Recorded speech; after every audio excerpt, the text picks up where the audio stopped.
వీరు ముగ్గురు పొత్తులో కలిస్తే వైసీపీ జగన్మోహన్ రెడ్డి గారు ఓడిపోయే అవకాశం ఉందంటారా? ఎలా అండి? ఏ ప్రాతిపదిక మీరు చెప్పండి. అంటే ముగ్గురు కలిసినప్పుడు ఓట్ బ్యాంకింగ్ చీలే అవకాశం ఉంది కదా? ఎలా సార్? ఇప్పుడు మీ ఊర్లో నేను వచ్చి నిలబడతాను సార్. మీరెవరో నాకు తెలియదు. ఫస్ట్ ఆఫ్ ఆల్ మిమ్మల్ని తప్పించి నేను వచ్చి నిలబడితే ఎవరన్నా కన్సిడరేషన్స్ ఉంటాయా? సెంట్రల్లో బీజేపీ ఉంది కాబట్టి సెంట్రల్ ఉంటే మన ఆంధ్రప్రదేశ్లో 10 సంవత్సరాలు బట్టాలి ప్రస్థానం ఏంటి సార్? లేదు, మరి ఒక సీటు కూడా రాలేదు ఇప్పటివరకు సార్. 5 సంవత్సరాలు బట్టి సార్ వివక్ష చూపిస్తుంది మనకు కాదు, ప్రజలకి. ఇది ప్రజాస్వామ్యం సార్. ప్రజలకి తెలుసు ఎవడు ఏం చేశాడన్న దాని మీద ప్రజలు కొలమానంతో ఓటేస్తారు.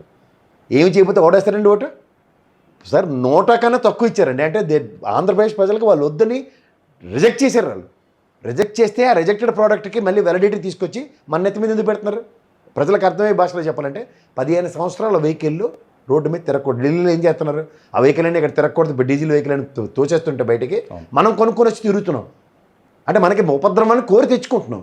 ఇదే సేమ్ లాజిక్. కానీ ఇప్పుడు టీడీపీలో ఉన్న వాళ్ళు కానీ బీజేపీలో ఉన్న వాళ్ళు కానీ మాకు కావాలి సీట్లు అని ఇప్పటిదాకా లేనిది ఇప్పుడు కొత్తగా పుట్టుకొచ్చిన మాకు కావాలని ఇప్పుడు చాలామంది బయటకు వచ్చి సీట్ల కోసం కొట్లాడుతారు కదా సార్. మరి ఎవరికి ఉందండి అసలు? నవ్వుతారా?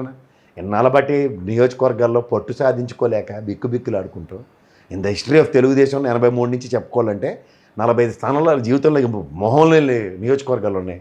18 నియోజకవర్గాలు ఈ లాస్ట్ 3 ఎలక్షన్స్ రాజశేఖర రెడ్డి గారి రెండో గవర్నమెంటు, విభజిత రాష్ట్రంలో తెలుగుదేశం గవర్నమెంట్, తర్వాత వైఎస్ జగన్మోహన్ రెడ్డి గారి ప్రభుత్వంలో ఈ 3 టర్మ్లో ఒక్క సీట్ కూడా గెలవని 18 ఉన్నాయి.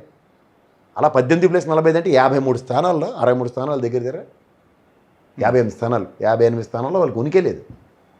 ఏమో వాళ్ళు పెట్టుకుని నిలబడుతున్నారు. ఏంది ఇది? 5 సంవత్సరాలు బట్టి వాళ్ళు ఏమైనా చేసి ప్రజాస్వామ్యంలో ప్రజలతో ఉద్యమాలు చేసిన ఉదంతాలు చెప్పానండి. ఎంతసేపు ఆ జగన్మోహన్ రెడ్డి మీద పడేయడం తప్ప. వీళ్ళు ఈ ప్రజాస్వామ్యంలో 5 సంవత్సరాలు సంక్షేమం చేసిన ఈ జగన్మోహన్ రెడ్డి ప్రభుత్వం వీళ్ళకి నచ్చట్లే.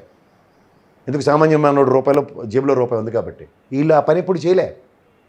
5 సంవత్సరాలు కాలక్షేపం కార్యక్రమం తప్ప.